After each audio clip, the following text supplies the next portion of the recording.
Okay, I think it's recording. Sorry about last week. I don't know what happened. Something happened. Didn't record. I was bummed about that. Okay, so this week we will take a look at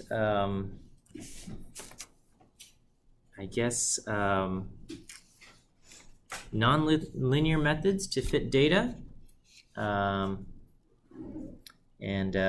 generalized additive models. This follows pretty closely to chapter 7 in the Introduction to Statistical Learning text here. Okay, it's also covered in chapter 10 of the Handbook to Statistical Analysis using R. But the descriptions in Handbook to Statistical Analysis, it's very short. They have good examples that you can follow along, but as far as kind of explaining the ideas and the concepts behind it, it's very short. So I think this text does a little bit of a better job, and then I've expanded on some parts of it in the handout as well, and we'll go through it and all of that. I don't know. Oh, before I get started on today's stuff, are there any questions from previous week's stuff?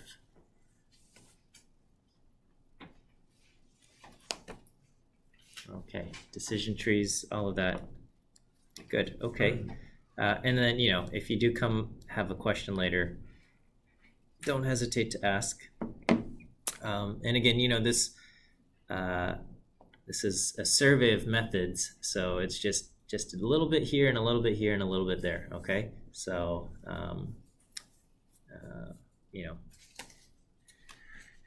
which fits kind of my knowledge of a lot of these things. I don't know very many things in great depth. I know just like a couple things, but also just mostly stuff. Okay, all right. So we'll take a look at kind of these non-linear methods. Okay, so maybe it fits to take a look at just multiple linear regression. Let me expand this. Okay, so we can see that up on the screen. Okay, so multiple linear regression, which I believe you guys are covering in 402 in great depth by now. Do you guys use betas, or what do you use for your model coefficient terms? Beta, right? That's pretty standard. Okay, so you got beta 0 for the intercept, beta 1 times x1, beta 2 times x2, beta 3 times x3, all the way up to beta p, or whatever letter you guys are using. And then we throw on an epsilon term to kind of explain that, our model is not going to capture every aspect of variation. And so after we fit the model, what's left over is generally random error, and that's often modeled using a normal distribution or whatever it might be. You got to say it's uncorrelated and all of that.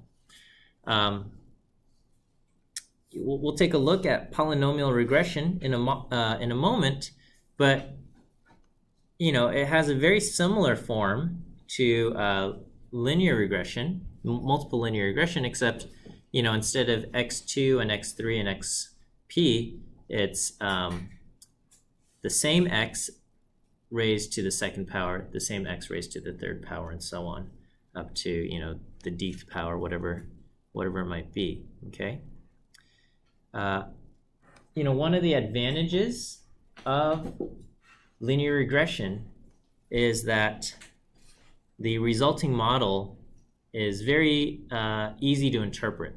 Okay, you can say, if you have this, y hat is equal to beta 0 plus beta 1 x1 plus beta 2 x2, it's very easy to understand that if the x1 variable goes up by 1, our prediction for y hat changes by b1, okay? Or if x2 goes up by 1, our prediction for y hat changes by b2. So if you're talking about, a model to predict the price of a home or something like that, you can say adding 1 square foot, if your x1 is the square footage of the house, you can say adding 1 square foot adds, $100 to our expected price of the home or something like that, or $300, whatever it might be.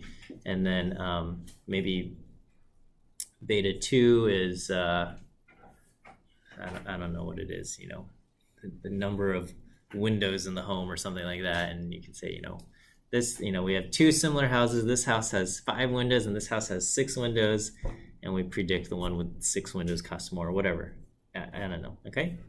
I think this is probably covered very thoroughly in your regression class, but in general, when you create the model, you put in the error term, okay? But then when you make the predictions, you don't put in the error term, and you put a hat over the y, okay? So,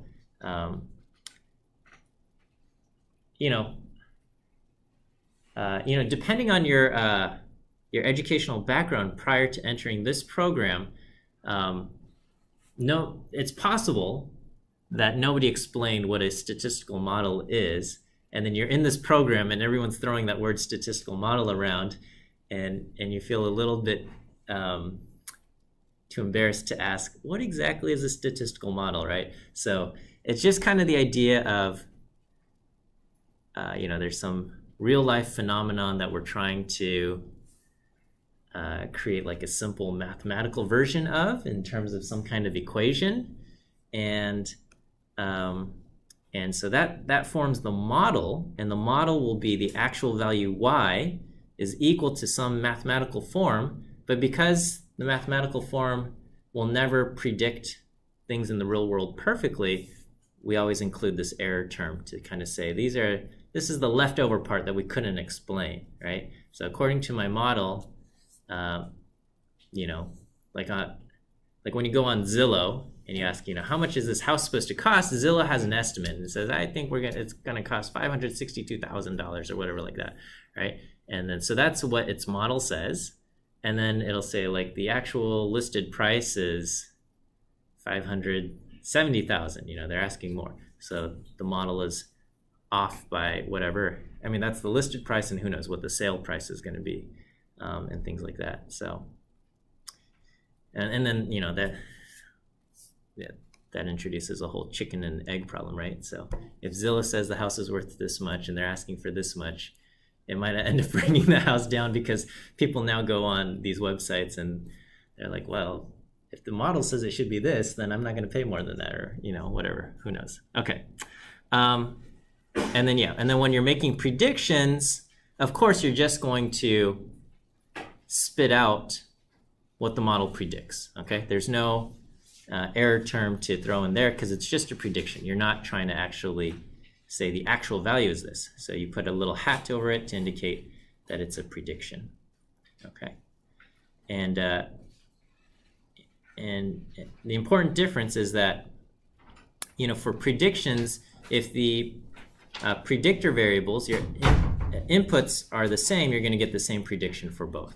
Okay. Whereas in real life, you might have the same values for 2 observations, but they have different outcome values. Okay. And that difference is explained by the inclusion of the error term. Absolutely.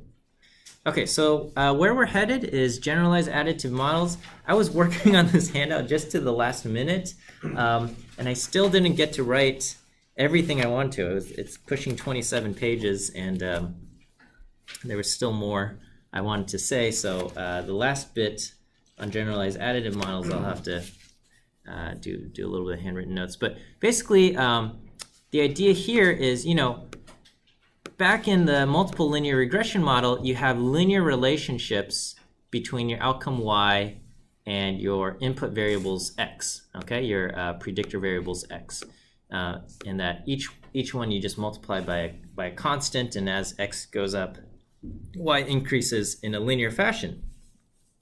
With a generalized additive model, okay, we might have 3 x variables, and the outcome y does not necessarily have to have a linear relationship with each x variable, okay? You could have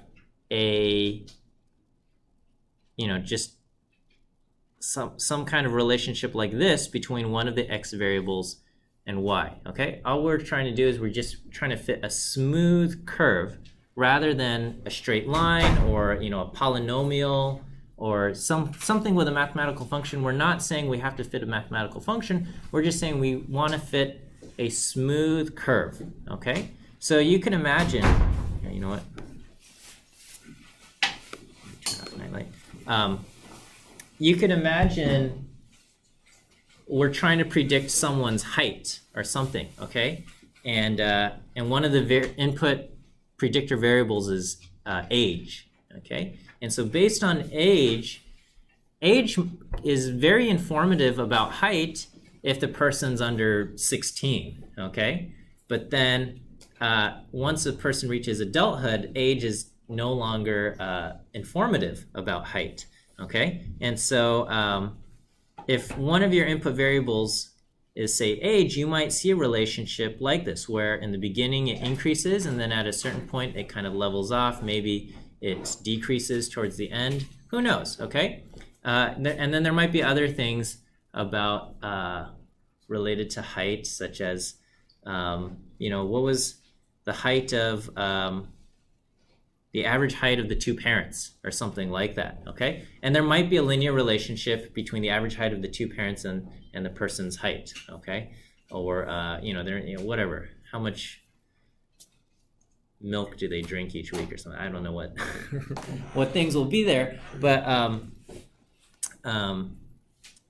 what we're going for is we're just trying to say, you know, when we make a prediction for height, we're going to add up these different components. That's the additive part, okay? But we're not saying each thing has to have a linear or even polynomial fit to it, okay? So trying to predict something like height based off of age, we might have a smooth curve that looks something like this, but not necessarily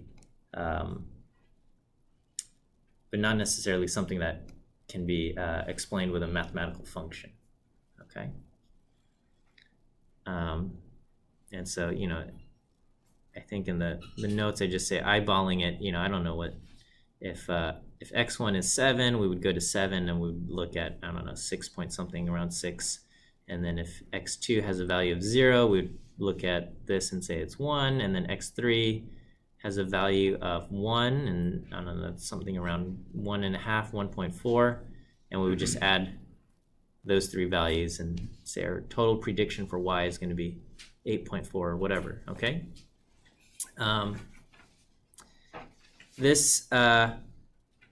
So with the generalized additive model, it's no longer linear relationships or even polynomial relationships, but you still have a decent amount of interpretability, okay? You can look at this plot and understand the overall relationship, say, between age and height, okay? And you can look at, you know, one of the other components and still understand maybe some kind of relationship, even if it doesn't offer as much kind of predictive power. I mean, not predictive power, explanatory power in terms of like having a mathematical form of it. Okay, so we'll start off by just looking at a few of these possible nonlinear relationships, okay? So where we're headed is the generalized additive model, where we fit nonlinear relationships. I mean, you can fit a linear relationship, but you're just fitting these different relationships to kind of the different variables, and they don't necessarily have to be linear, okay? So multiple linear regression, you're fitting linear relationships to each predictor and you're combining them together, okay? Here we're fitting nonlinear relationships to each of the x's, okay? Okay, and so, you know, the first thing that we might encounter is polynomial regression. This is kind of I think, an easy jump to go from linear regression to polynomial regression. Again, the terms in the polynomial regression are just, it's the same x variable, but you square them or cube them or raise them to whatever power that you want.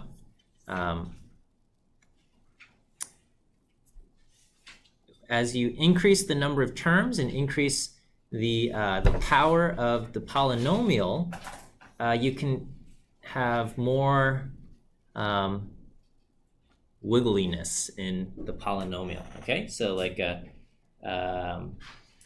polynomial of degree 10, you can have, basically 10 roots and like, what is it, 9 bends in it.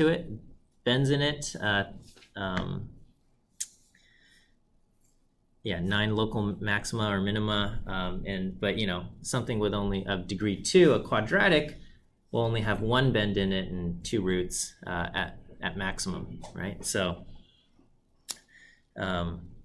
anyway, you can do this, but one of the dangerous things about fitting a polynomial is that when you have powers to such high degree, the curve will just diverge very rapidly from the data outside of where you tried to fit it. Okay, so you often try to fit the polynomial to your data within a certain range where you've collected the data, but then as soon as you go outside of that thing, the curve might just diverge rapidly. So if we've collected data within this window here, outside of it, it might diverge rapidly. So certainly trying to use a polynomial for any kind of extrapolation where you're trying to, this is always dangerous in general, is to make any kind of prediction outside of the region where you've collected data. That's always dangerous, but it's even more dangerous with a polynomial, okay? So extrapolation is never a good idea, and it's even worse with a polynomial. Maybe it's so obviously worse that you won't do it, and so maybe in that regard it's better, whereas in multiple linear regression you might be tempted to extrapolate, and you would be discouraged from doing so. When you fit a polynomial in R,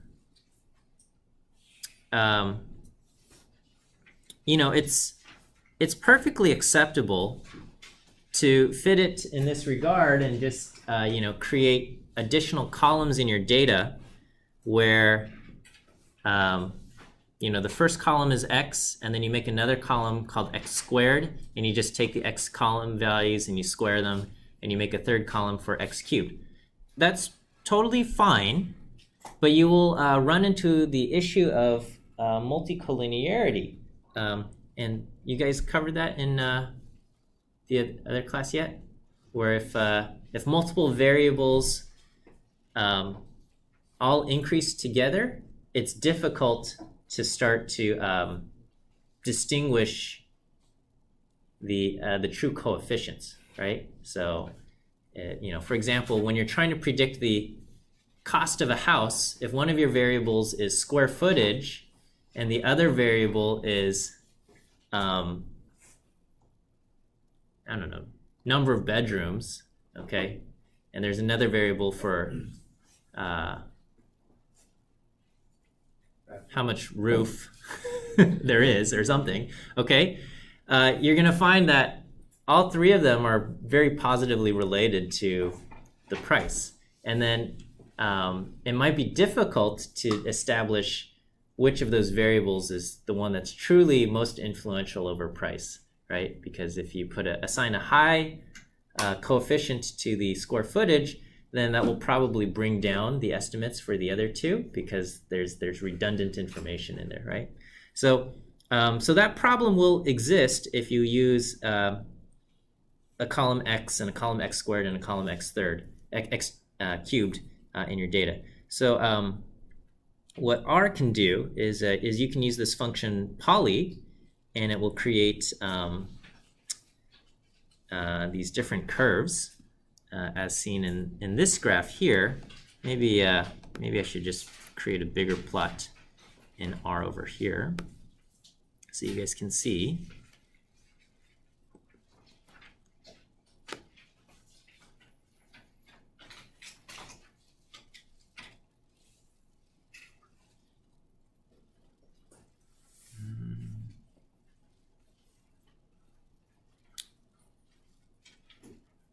Where'd it go? Here it is. Okay.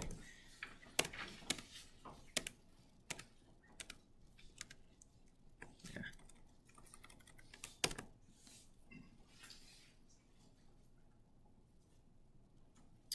Of course, I want the plot to show up over here, not there. Okay. All right, so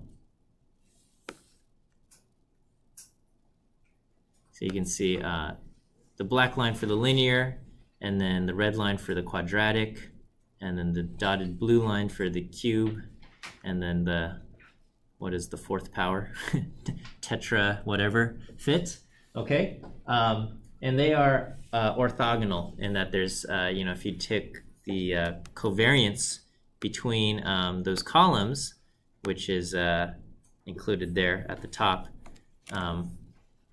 you can see that the covariance between, the first and second, each of the columns on the off diagonals are all 0. Okay, so that there's no covariance between them, and that eliminates that problem.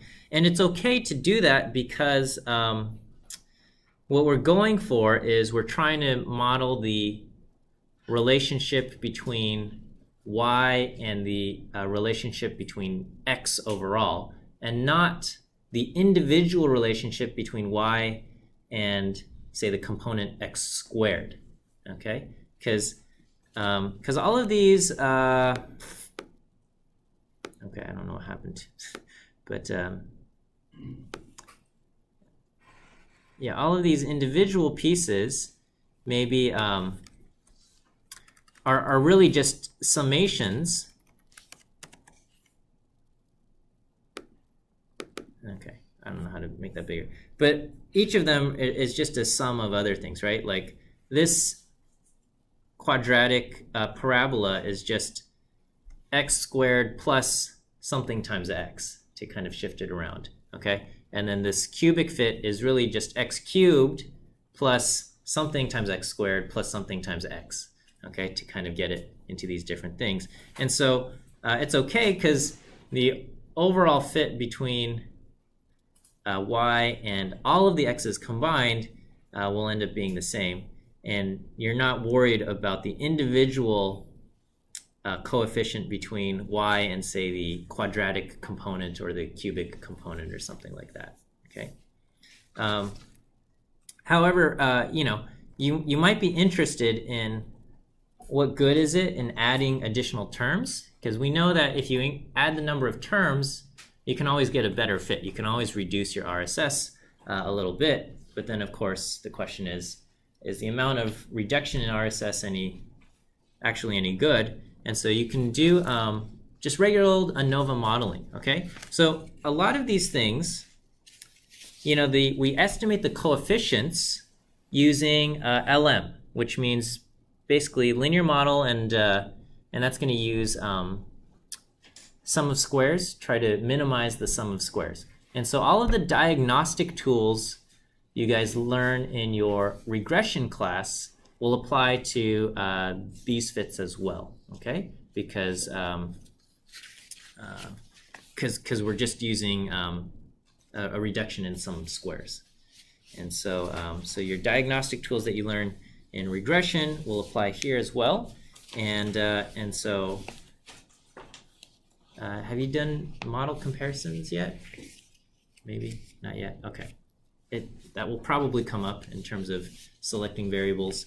And so, one of the tools you can use is ANOVA, which, among a bunch of things, the ANOVA in R allows you to compare the variance, the RSS reduction between different models, okay?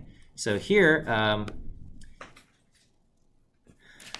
there is, on the following page, there's a plot showing between x and y, and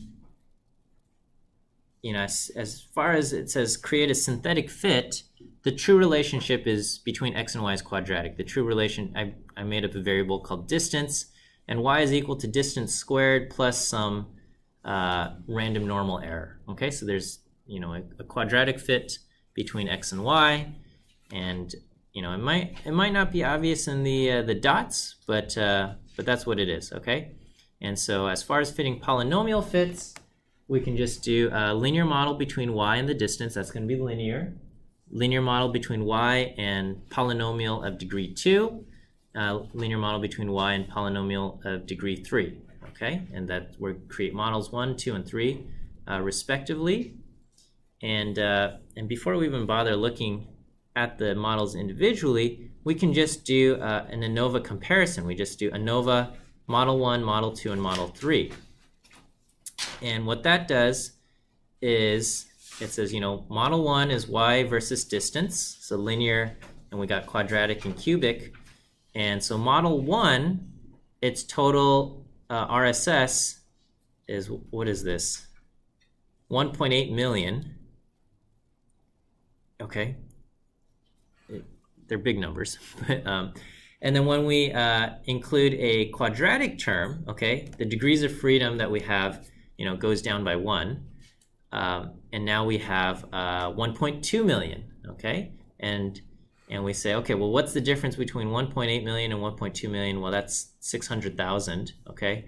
And that produces, you know, you do 600,000 divided by the degrees of freedom, and you get, you know, an F statistic of, or I don't, wait, is that not right?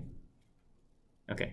Well, anyway, you get an F statistic, and it says that's very significant. But adding a third term, the cube term, only reduces it by 42,000, which is not significant in comparison to what happens. Okay, and so so based on this ANOVA analysis, we would not include the third term, and we would just fit a quadratic fit, which matches what our synthetic data is. How we produced our synthetic data, okay? And then, you know, we can just plot all of those things. To create the plot, I did, I'm plotting the distance values against the predictions, okay? So the fitted lines, so first we plot the distance versus the y, so this produces the dots, and then the fitted lines are done by using the distance and the predictions of the model. So you do predict the name of the model that you're using, and then you say new data is equal to data frame, and you provide it, you know, basically the column or the vector of values for you which you want it to produce predictions. Okay, so you know, distance is a vector going from 20 to 60. So it's making predictions for all the values between 20 and 60, and it creates the plot. And we can see, you know, at least on this graph up here, the difference between the red and the blue line is not dramatic, okay? And that's so the improvement in fit is not dramatic as well, okay? So we would go with the quadratic fit there for the polynomial there, okay? Another option that we have for nonlinear fits is to create a step function, okay? And a step function basically partitions our x variable in based on certain cut points, okay? So here I've created cut point 1, cut point 2, and cut point 3, and then within each cut point we just fit a constant value. So for all the values where x is between 0 and cut point 1, we're going to predict this value, beta 0. And then for all the terms between cut point 1 and cut point 2, we're going to predict this value up here, which is going to be equal to beta 0 plus beta 1. Okay? And then for everything between C2 and C3, we're going to predict beta 0 plus this term beta 2, and we get another constant. Okay, so I don't know if that's, you know, any better. And the way we do that is we try to keep it in kind of this additive model form, where we say y is equal to beta 0 plus beta 1 times something plus beta 2 times something plus beta whatever times whatever.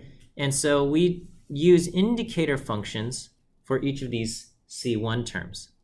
So, so we have C0, which I guess I could have put here, but this is for when x is less than C1. So when it's in this region, we're going to have C0, and we're going to take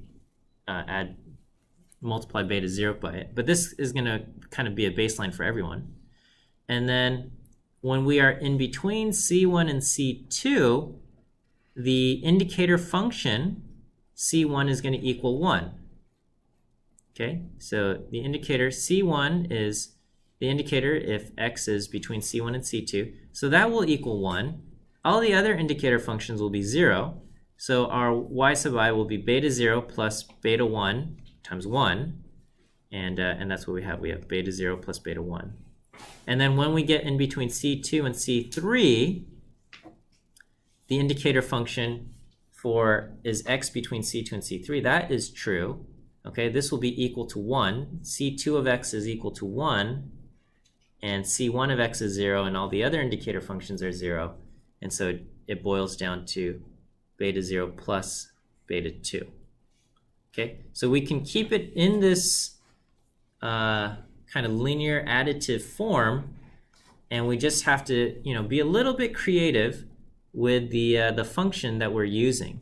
Okay, so rather than just saying this is x1 and x2 and x3, we've created this indicator function, c1 sub x, c2 of x, and things like that, which will take on the values of 0 or 1. And it's basically saying, if it's between this cut point and this cut point, it's 1 here, and the amount we add, beta 1 or beta 2 or beta 3, whatever it is going to be different. Okay. So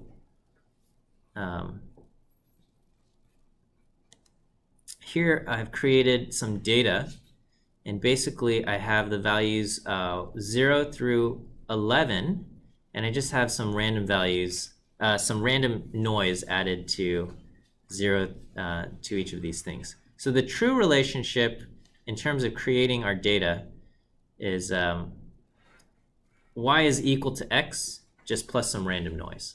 Okay, so the true relationship is linear, that y is equal to x, but we're adding random noise. Okay, the way we create cuts is not clear cut. We can it's often just arbitrary. Okay, as far as step functions go, and this is probably one of the reasons why step functions is not a favorable method to use, but you just kind of create these arbitrary cut points, maybe uniformly spaced out, maybe based on corresponding to something in real life. Okay, so you can uniformly space them out, like say make a cut every 5 years, or you can do between elementary school, middle school, and high school ages, or something like that. So if there's something in real life that might be associated, with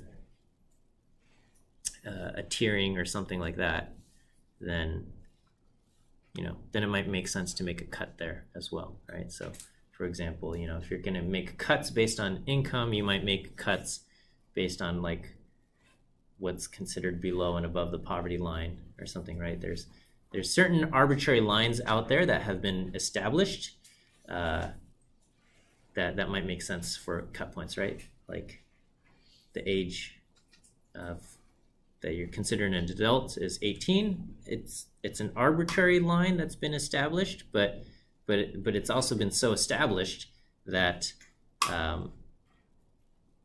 that it makes sense to use that as a cut point as well. Okay, so anyway, you use just this function called cut. Okay, so you just cut your x variable. Cut x comma 4 will create 4 cuts, 4 equally spaced cuts, and so because x goes from 0 to 11, you're going to have 0, 1, 2, and then 3, 4, 5, 6, 7, 8, and 9, 10, 11, basically, in the cuts.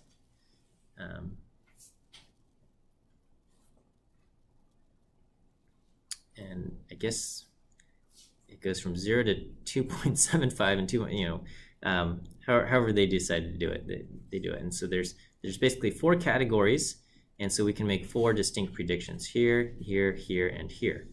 And so basically your step model that you fit is going to be LM y as explained by cuts, y tilde cuts, and that will produce it, okay? And it basically says these are the predictions we make.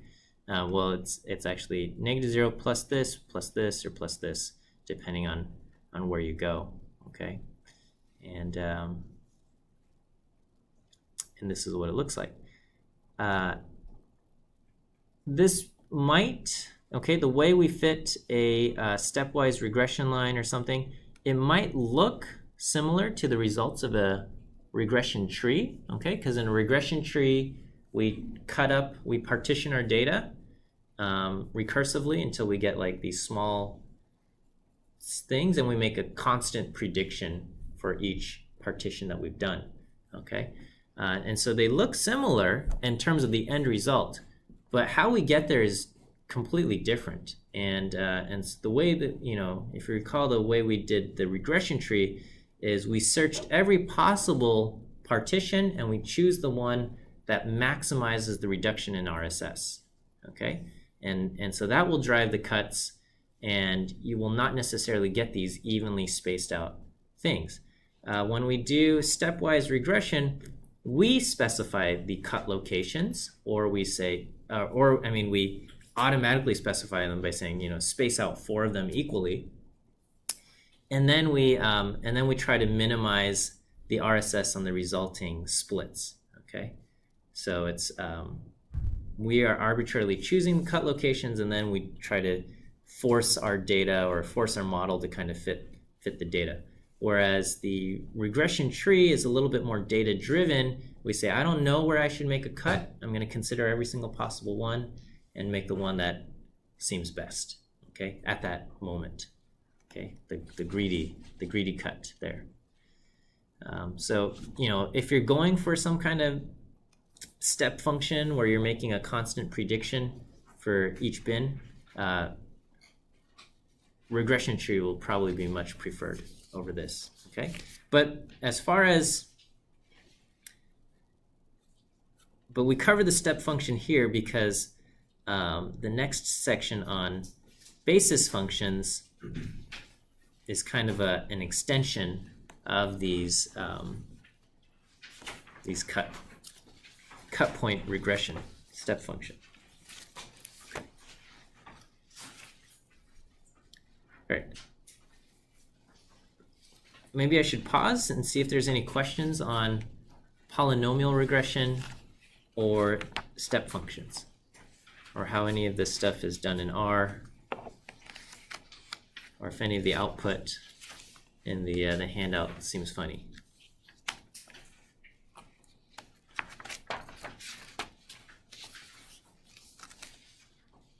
Just one question. Yes.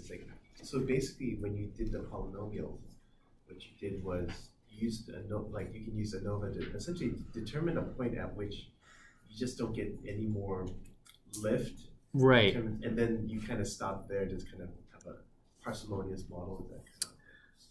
Yeah, so model selection can be a complicated thing. As far as choosing how many polynomials or what degree polynomial you should fit, ANOVA is ANOVA model comparison is a decent technique in that you just you're comparing this model that has this many terms and this model that has this many terms, and you see which one produces a greater RSS. Generally, the one with more terms will have a smaller RSS, which is favorable. But then the question is, how many additional terms did you have to add?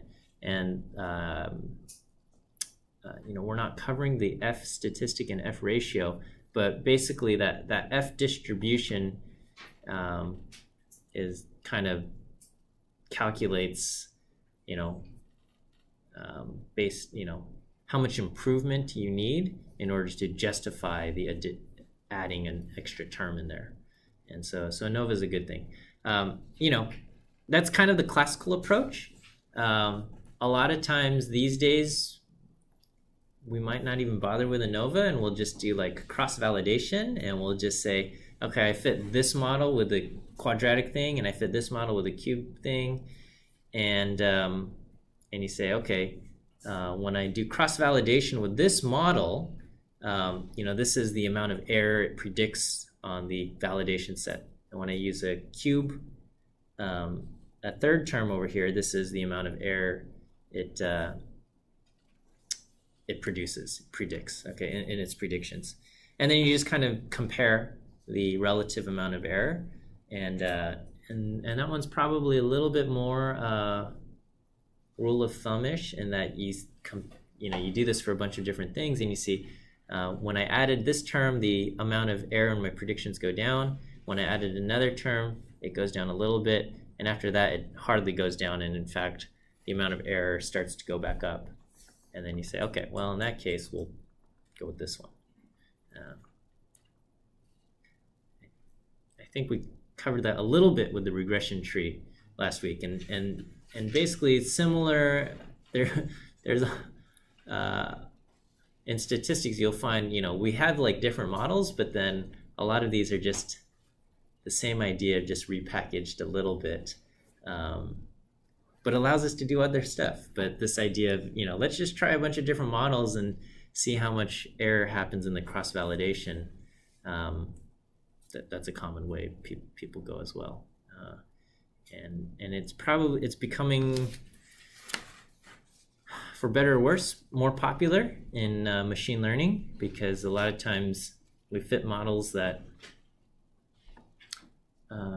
you know, when we think about all of the implications of what does it mean to fit this thing, it hurts our head because we're not quite sure, you know, all of the theoretic implications behind it. So we just say, okay, well, let's see how it performs, and then there's a lot of software that does it really easily, right? You just say like model.fit, and then you do cross-validation, and it just spits out a whole bunch of stuff, and these plots are fairly easy to interpret, and you can just say, okay, well, making my model more complex didn't really help me much, so let's go with this simplest model that still gives me good performance, and that's generally a good rule of thumb. But you know, maybe the more classically trained statistics professors kind of cringe at that, because there's a little bit less theoretic thinking going into it. But if all you're going for is good predictions, maybe it's okay. So anyway, yeah, okay. Yeah, I'm a little bit agnostic in terms of like which approach is better. Okay, there's definitely strengths and weaknesses to both kinds. So, okay, all right. We'll talk basis functions and regression splines, and LaTeX puts the pictures wherever it wants to put the pictures, so you know, they show up there. But a basis function, when you fit a regression model with a basis function, it's kind of in this linear additive form. You have beta 0 plus beta 1 times your first basis function plus beta 2 times your second basis function, all the way up to beta k times your kth basis function. And polynomial regression and the step functions that we just covered, those are both forms of using basis functions. In polynomial regression, your first basis function is x, and in the second basis function is x squared, and the third basis function is x cubed. Okay, so you're just it's in this exact form. And then for the step functions, each basis function is that indicator function. Is it between this region, or is it this in this zone or in this zone? And so they can both of those models can be written in this basis function form.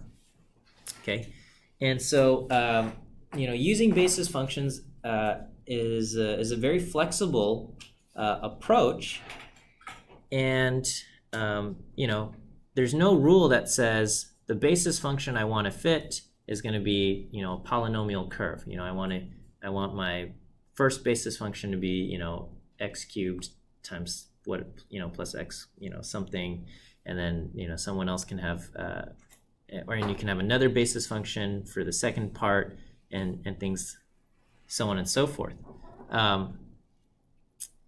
And so you can create a series of disjoint polynomial curves, kind of like this, okay?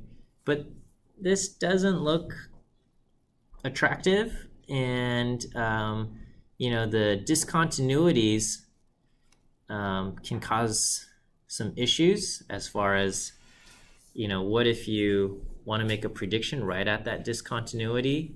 Do you use the value down here or the value up here? There's problems there, right?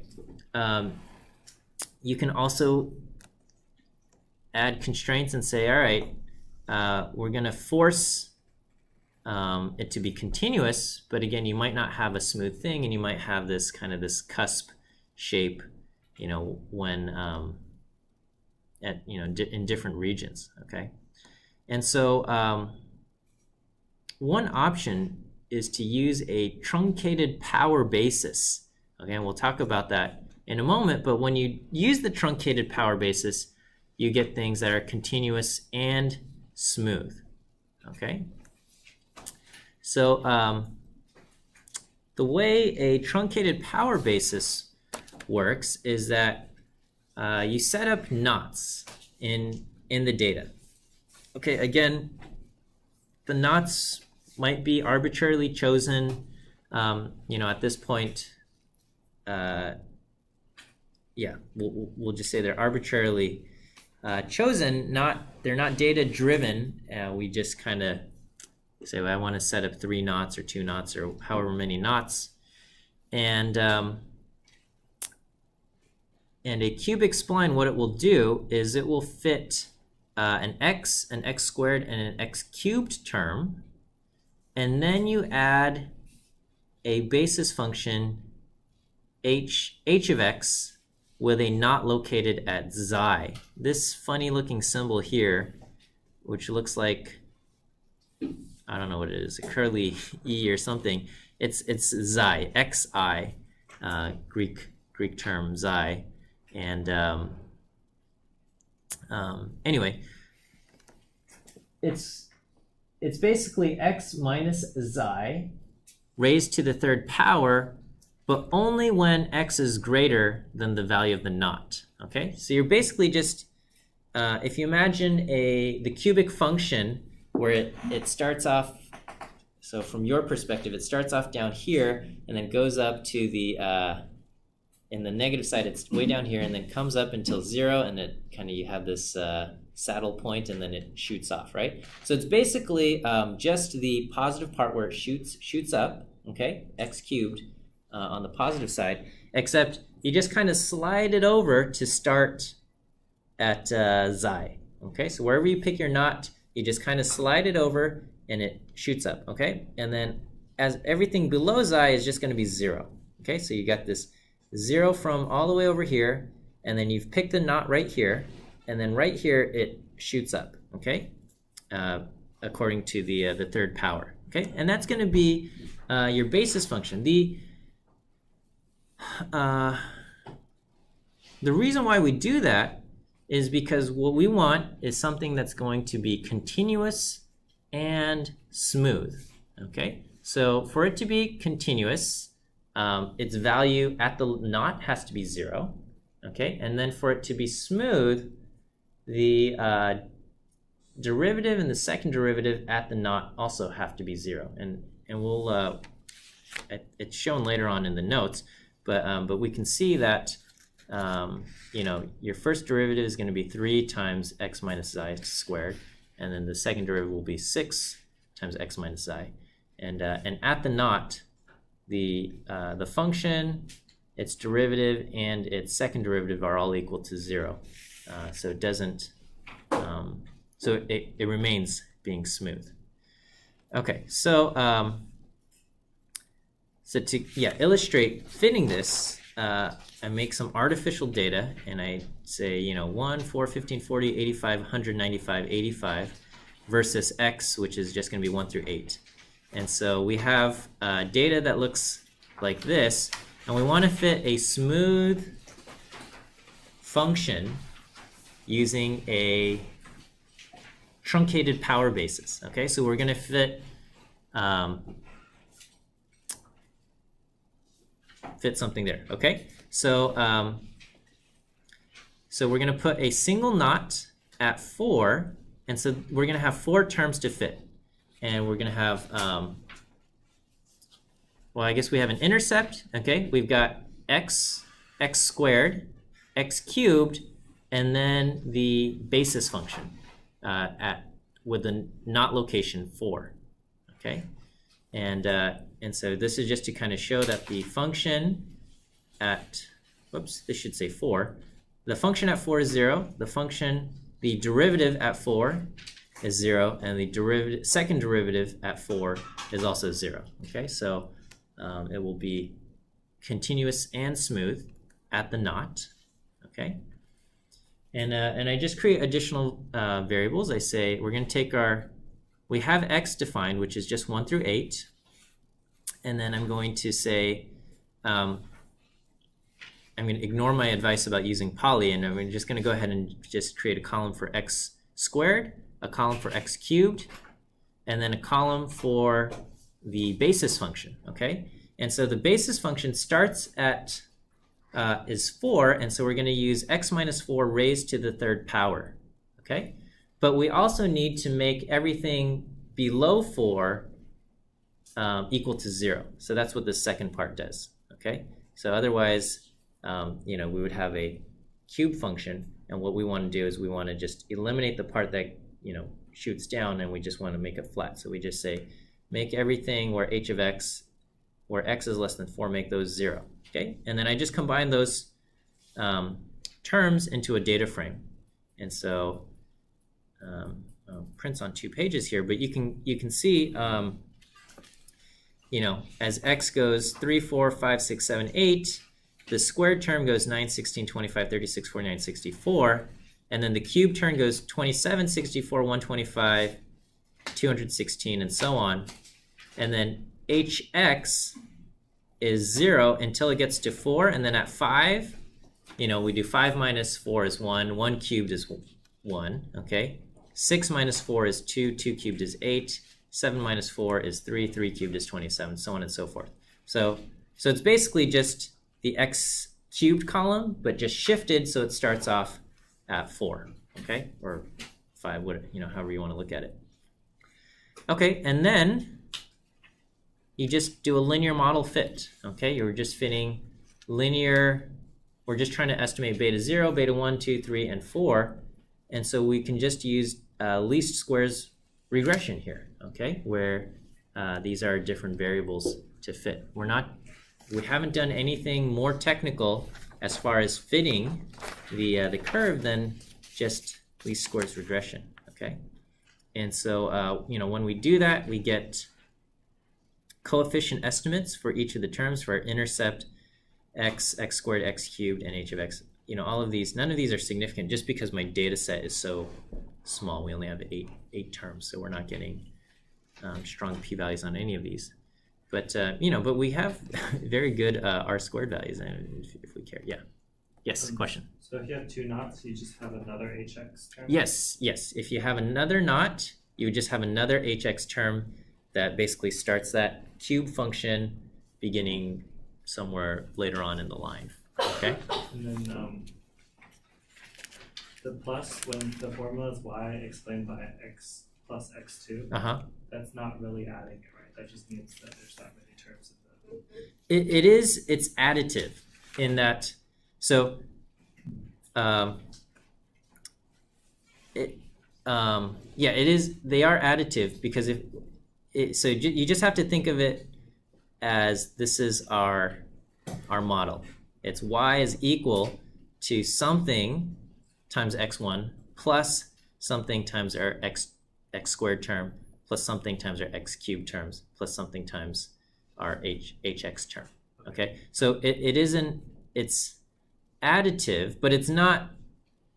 What we're missing here is all the coefficients. Okay, it's just kind of the core form of the relationship between y and the x variables. Okay, but yeah, there's a bunch of coefficient terms that we're not like typing in here. We're just saying y and the names of the variables. Yeah. How does the basis function work when you have more than one predictor variable?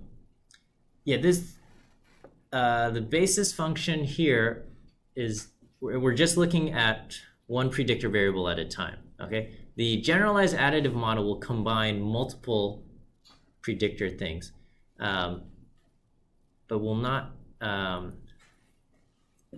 But we can't do interactions between them. Okay, it's an additive model, so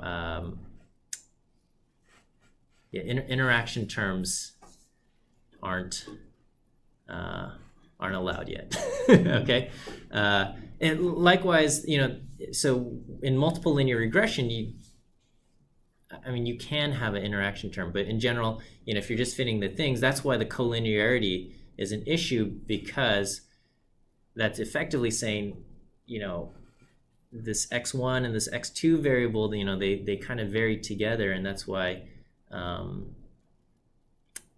when we're making our estimates, there's lots of standard error on these coefficient estimates. Okay, so yeah, when we're doing basis functions, we're just fitting one variable at a time to our outcome y.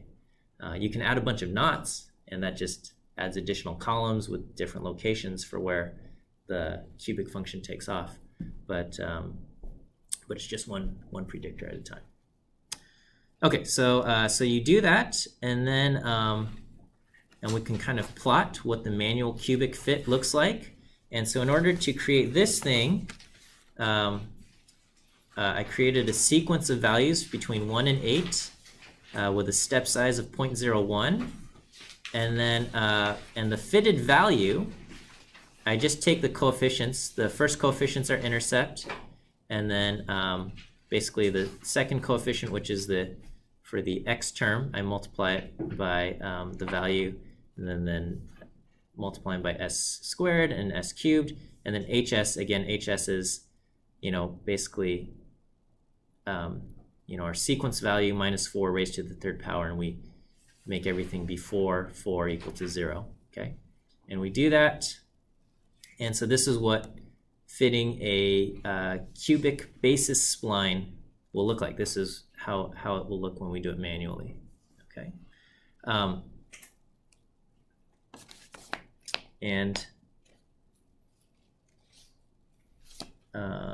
Okay.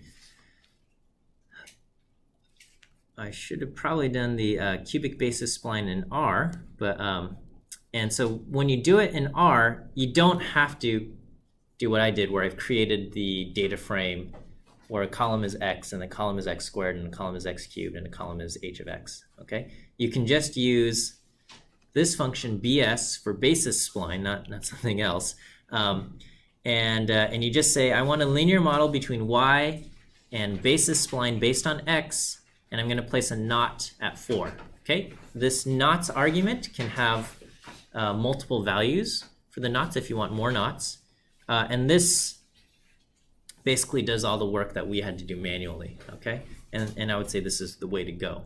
I just wanted to illustrate it manually to show that it works. Okay, and so here is using the BS function for a basis spline, and we get the exact same fit using the basis spline. Okay,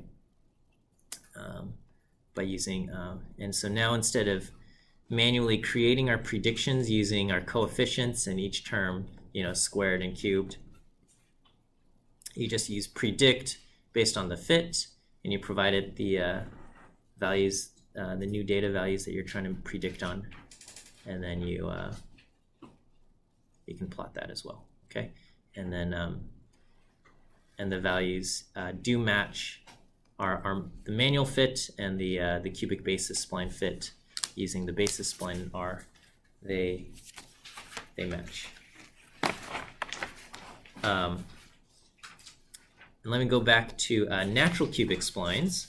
Okay, a natural cubic spline is pretty much the same as a cubic basis spline, except there's a constraint that as we approach the endpoints of our data, that the line has to become linear. Okay, and so I don't know, like in Microsoft, if you use one of the drawing things, you can draw basically a spline. A natural cubic spline is what this will be. Okay, see. Oh wait, no, that's not it. Okay, maybe I'm wrong. Well, depending on your is this it? No. Okay, never mind. Okay, I don't know what I'm talking about then. There's some illustration programs where you can try to draw a spline, and then it basically gives you these like handles on kind of showing that asymptotically as they reach the endpoints they become linear. Okay, so so anyway, this thing where it becomes linear at the endpoints is achieved by making sure that the second derivative is equal to 0 at the endpoints. The math gets a little bit messy to do that, so I'm not going to cover the math and trying to do it manually, but I'll just show you what it looks like in R. So here, on the, I guess on page 14, we use NS to create a natural spline, and then you just do LM of Y explained by a natural spline of X with a knot at 4, okay? And when you have only one knot in a natural spline, you're only going to get one bend, okay? Because of that constraint that the endpoints have to be linear. Okay, so this fit doesn't look very good. So you probably want to do something with a second knot, okay? And so with a second knot, I decided to put a knot at 3 and 6, and so so this ends up being the fit there for these locations. Okay. Again, the choice of how many knots and the location can be done manually or arbitrarily. We often, I mean, you can look at the data and you can say, I think we need a little bit more flexibility in this region. This is where there seems to be a little bit, of a shift. And you can say, I want to put a knot here. Or again, maybe you're aware of something in real life, like people are considered an adult at 18, so we want to, put a knot at 18 for how likely is somebody to purchase cigarettes, or I guess in California it's 21, but how likely is somebody to purchase, I don't know, firearm or something, and we would expect there to be a natural, some kind of divergence at 18 or something, and so we might choose to put a knot there.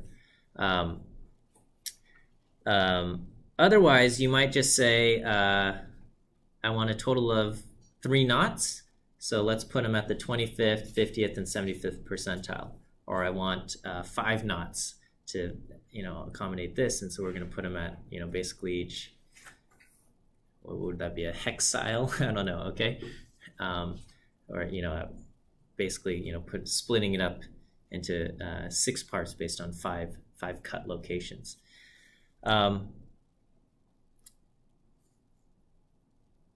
And to kind of decide on how many knots is best used, you can use cross-validation, okay? And you just say, all right, here's a model with 2 knots, here's a model with 3 knots, here's a model with 4 knots. And when we use this, how good are our predictions on our validation set? And this is how much error we have. And then you kind of take a look at your plot between the model complexity and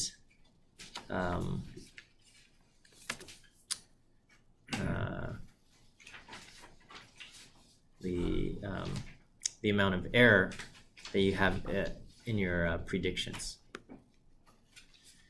Okay, so those are basis splines and natural cubic splines. Okay, yeah, that's what we have there. Okay. Okay, and then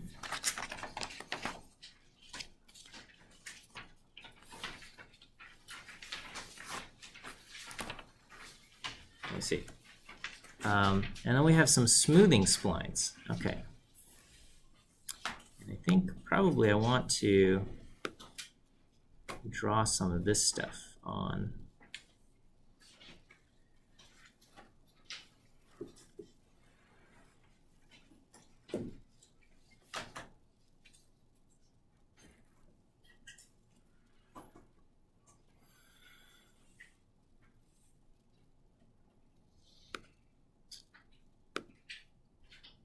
Okay, so a smoothing spline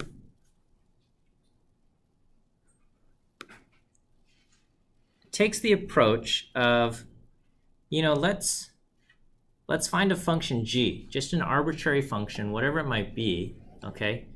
And even though it's written in this form of g of x, it's not saying that we need actually a mathematical form or anything. We just want some kind of function, okay? And if we were just doing least squares regression, what we try to reduce is the total sum of squares of the difference between the actual value y and what the model, your function g, says that value should be. Okay, so you just take y minus g of x, and then you take that difference and then you square it. Okay, and we would just square those sums and do that, and that's basically what we do in all of these other things. So, you know, going back to here, we've got, you know, linear model of y versus the natural spline. It's not obvious, but what this function does, natural spline, is it creates basically 3 terms, okay? Because we've got knots at 3 and 6. All right, so it says, you know, kind of zone 1 before the first knot at 3, zone 2, which is the knot between zone between 3 and 6, and then zone 3, which is the zone after 6. Okay, and it just says because all of this is in the basis function form, which we've defined back here, right? And so in all of these things, we're just doing least squares regression, trying to find the coefficients beta, beta 1, beta 2 between, you know, each basis function. And so both the R function, BS for basis spline and NS for natural spline, you know, creates these new variables and estimates coefficients based on least squares regression. Okay, we can kind of see it being done when we did it manually. Okay, when we did it manually, we can see the 4 individual terms that we've created and see their coefficient estimates. Those will look different when we do when we use the basis spline fit. Here, actually, I'm curious. But in all of these things, we're using least squares regression to estimate our coefficients. Okay, and so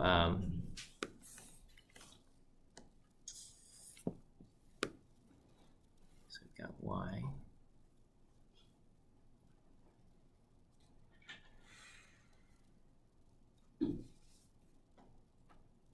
Okay, so I've got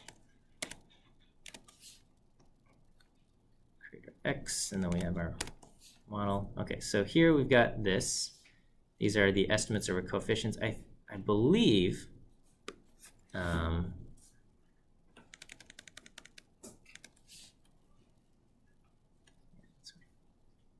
when we use splines, let me just, I'm curious what BS knots 4 does. So it creates, yeah, it does something a little bit different in creating the values. Okay, so this is not the same as our matrix that we made, but it's a little bit different. But then, so when you fit the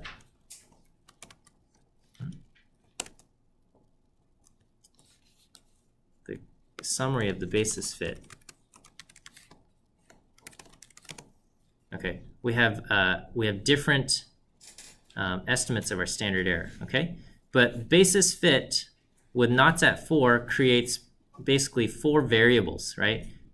Something equivalent to an x squared, and an x cubed, and then the x cubed, but starting at the knot location. Okay, and all of these things.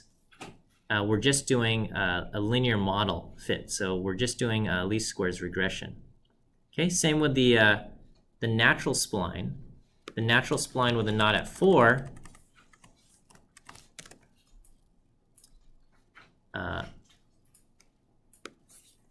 we're just doing a linear model fit there. Okay, with a smoothing spline, we're no longer trying to fit a least squares regression. The function that we're trying to minimize is no longer just this sum of residuals squared. Okay, it becomes it's this function. It's the sum of squares residuals plus a penalty term. Okay, it's no longer just pure least squares regression, which was what everything else up until this point used to estimate its coefficients. So now we have this penalty term. This penalty term is lambda times g double prime of t. So we're looking at times the integral of g double prime t. We're looking at the second derivative of the function g. Whatever it is that we fit, that function g, we take a look at its second derivative. Okay, and the reason why we do this is because we don't want a function that is too wiggly, okay? For lack of a more technical term, okay? So, fitting a smoothing spline, it's kind of like fitting a natural cubic spline, but with a knot at every single x location. So if you have 100 data points in your x, 100 x values, it's like fitting a natural cubic spline with 100 knots, okay? And that feels like you're gonna get a line that's way too curvy and wiggly, and you're absolutely right. You would get a line that is way too curvy. So to kind of prevent that is we say, whatever function we end up getting, okay? So if we fit a natural cubic spline with 100 knots, we're gonna get a function g that is very wiggly, but we're going to penalize wiggliness by saying the term we're trying to minimize is a combination of the residuals squared plus something related to its second derivative. Okay, so let me kind of just come along here.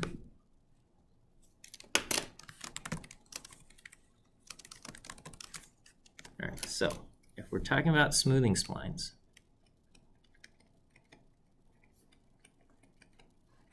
Okay, so you could have, you know, some data that looks like this. And if we're going to put a knot, okay, so we're going to fit a natural cubic spline, but a knot at every location, at every x location. So if we just did this the regular way, we might get something that looks like this, okay? And well, your function can't go backwards, but you know, some kind of, you know, this is not going to be a good fit, okay? So, you know, how do we handle this? Well, we say this is what we would get, the result.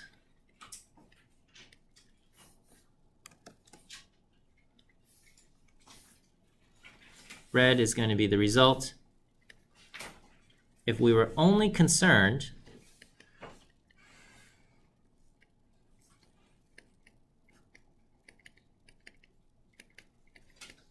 with minimizing y minus g of x squared, okay?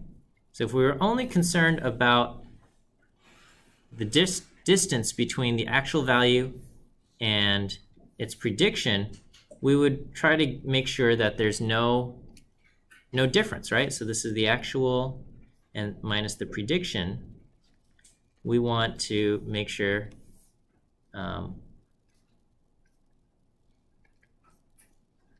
we would try to make sure there's no difference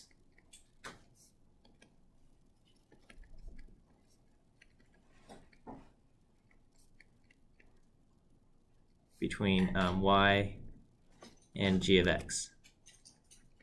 Okay, so if that was the only thing we were going for, this is what we would get, okay?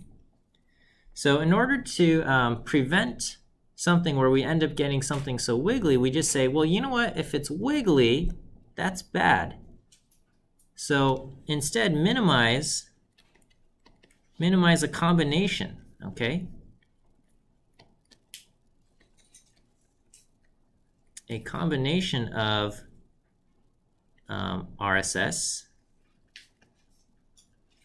and, you know, a wiggly penalty. Okay, so you've got your RSS term, g of x squared. We still want this as part of how we're going to minimize this, but then we're also going to have lambda times basically how wiggly is g of x, okay? And by including this, if you have a super curvy g of x, you know, you might have minimized this term, okay? But this term will be large, right? So this term will, a fit that looks like this, oh, we're missing space over there, oops.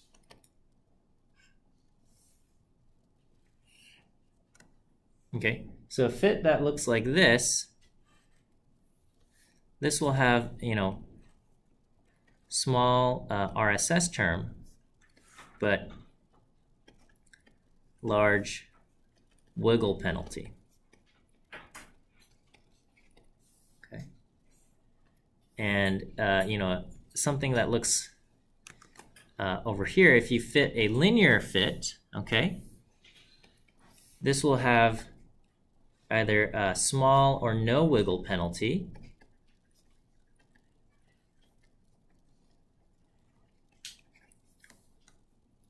But you're going to have large RSS, right?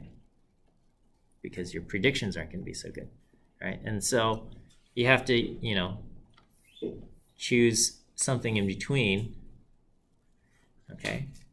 Which we hope is, you know, kind of a low RSS and low wiggle penalty. This is what we want, okay, the goal. And so lambda is going to be a term that controls which is more important, the RSS or the curvature, okay?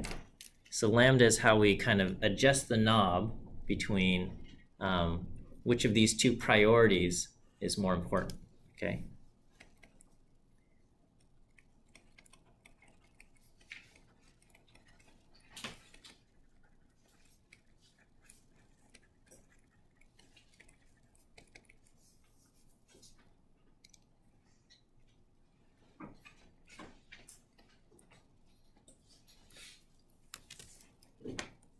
So, so if you choose lambda equal to 0, then there is no wiggle penalty, and you're going to get this super squiggly red fit, okay, which will minimize the RSS only, okay, because there's no penalty for it being wiggly, so it's going to be as wiggly as it wants to be in order to minimize the RSS, okay. If you increase lambda to infinity, then any wiggliness is going to become infinity, okay? So you want to have 0 wiggliness, and that's going to fit a perfectly straight line, a perfectly linear fit, because a linear fit will have 0 for the second derivative, and it'll be a linear fit that minimizes the RSS, okay, which is just your linear least squares regression, okay? And then anything in between will be a balance between the two, okay, with smaller values of lambda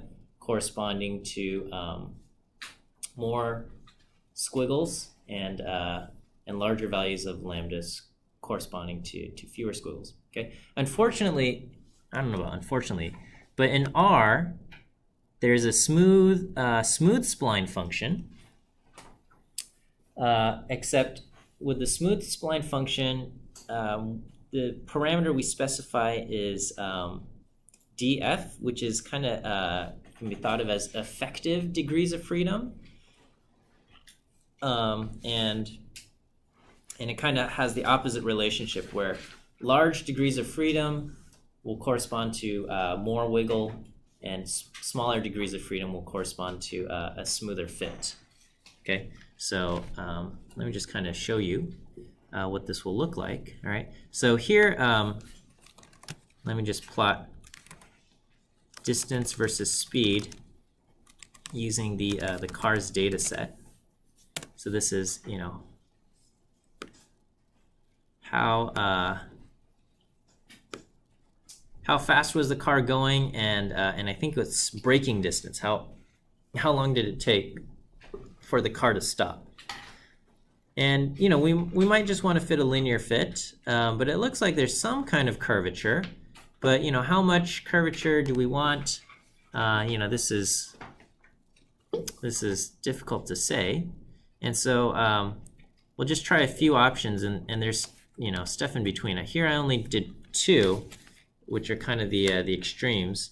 With I did 16 degrees of freedom, and so let me just. So here, notice this is kind of the first time in our notes where when I create the fit, I'm not using LM. Okay, every other time we've used LM, which is minimizes the is ordinary least squares regression, minimizes the sum of squares regression. And this time is the first time we're not using that because we're not trying to minimize that anymore. We're minimizing some kind of hybrid function here.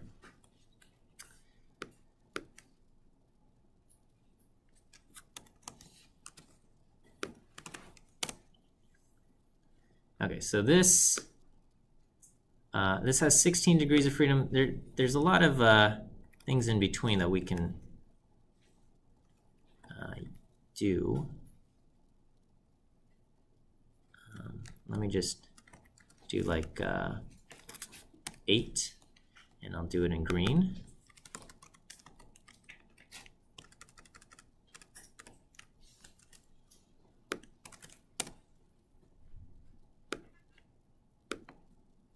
All right, so you guys see that green line? It's kind of hard to see. Let me just redo that. We'll do dark green. That's better. Okay, so you get a little bit, something a little bit more smooth, okay, by reducing the degrees of freedom. And then if I go down to 3 degrees of freedom,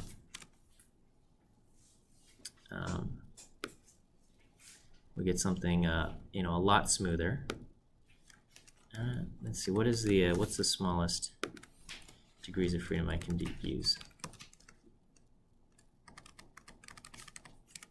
Maybe, let's see, 1. Okay, and so 1 would be the linear fit. So I don't know. They all kind of look similar on this large of a scale, but we can see how you know, going from 1 to 3 adds a little curvature, and then jumping up to 8, we have a little bit of wiggle, and then going up to 16, we kind of have a lot more more jitter or bounce there. Okay, so so those are smoothing splines. Okay, it's effectively trying to fit a natural cubic spline. Okay, which is, you know, again, similar to our basis functions, but they have to be linear at the end. Okay, that's kind of the difference, and the math behind it gets a little bit messy. So we're fitting a natural cubic spline. We're allowing, you know, up to however many knots there are as far as unique x values in the data point, in the data set. But then we're no longer minimizing least squares. We're not going for minimal residual sum of squares, but we're going for a combination between residual sum of squares and this wiggle penalty. Okay, and this idea of a penalty for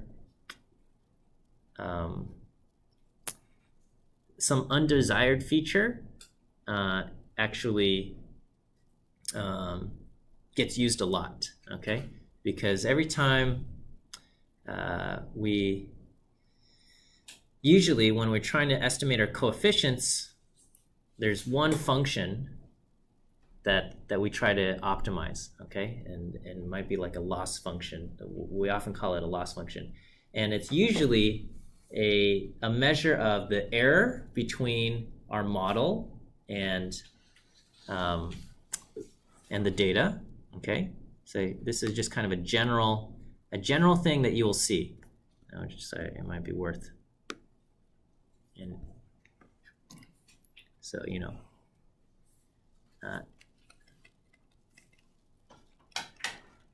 estimating, you know, coefficients or model parameters. Okay, so we often try to minimize, you know, a quote-unquote loss function. And, you know, the simple one is basically squared error.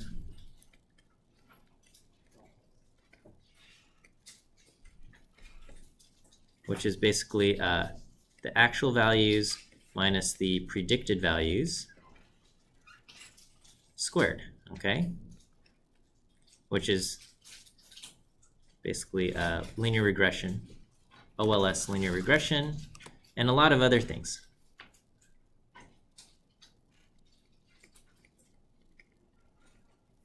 So, you know, they might call it squared error.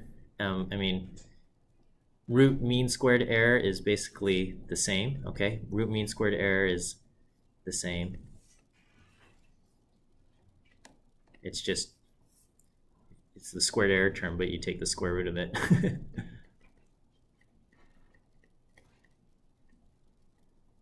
You just take the mean and then you square root it. But that's a simple thing, okay? But you will often have loss functions in the form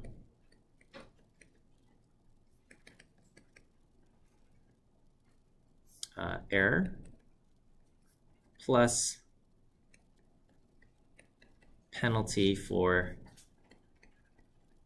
undesired features of a model. So in our case, for a smoothing spline, the error is squared error term, right? This is actual minus predicted squared plus penalty for, I guess I should use the more technical term of curvature, but okay, and this is going to be lambda times the integral of the second derivative,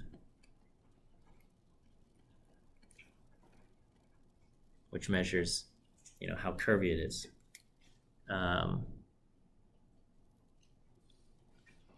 You have other,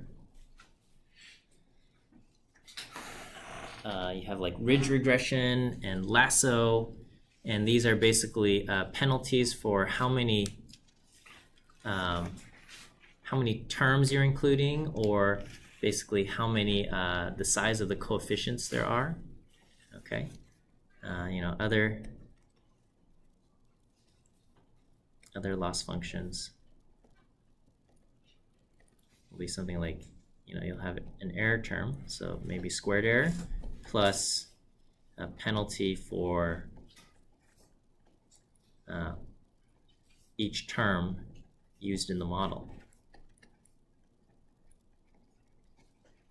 Okay, so if your model has 4 terms versus the model has 5 terms or 6 terms,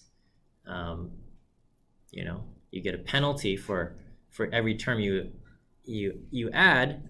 But if adding the term counteracts but maybe the error counteracts the penalty for adding a term, then it's worth it. But then there comes a point where adding additional terms will not give you the necessary benefit in the error, and that's where the model will say, or this loss function will say, stop adding additional terms. Okay, and almost all of these will have some kind of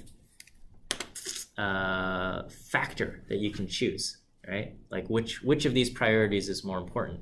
That we have fewer penalty terms, or that we have less error? And the choice of that parameter of deciding which of the priorities is more important, that one gets, it's a little bit trickier to decide. But as far as this form of loss function is very common in machine learning, because machines are, our computer algorithms are very good at optimizing something, but they're not good at thinking for themselves. So we just say, do your best, and we're going to say, there's two priorities to go for, and we're going to say this one's more important. We want a simple function, or we want something that's not super curvy, things like that. Okay, so we have that for smoothing splines, and you have this squiggly versus smooth. Yeah, question. How do we know what are the endpoints for the integral, because it's not continuous? It's yeah, it's we're not doing this manually, so this smoothing spline thing is just estimated, right? We're ending up kind of this piecewise function, and so our estimates of what the second derivative, even in this case, is, it's a little hard to calculate and express. I guess this was more so just a conceptual, what is the smoothing spline trying to achieve, without actually going into the manual calculations of these things. So I'm sorry if you were hoping to see that. So you get to see the manual calculation for the basis spline, okay? But the natural spline, the calculations get really messy. I don't know. You can go on Wikipedia and read up on natural splines, okay? and they will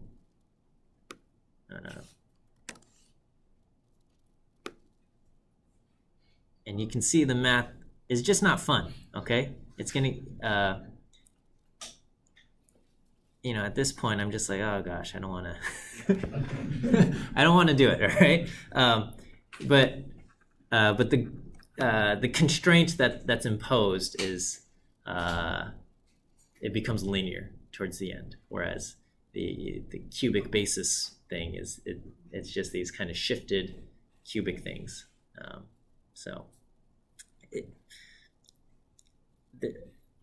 In this class, I'm trying to balance between a little bit of like how this stuff works versus like at this point I think you've got the main concept and we can just do it easy in R. We just call BS and NS and smooth spline and it works. So anyway, why don't we take a small break here and we'll say 10 minutes and then we'll come back and we'll look at local regression and generalized additive models together.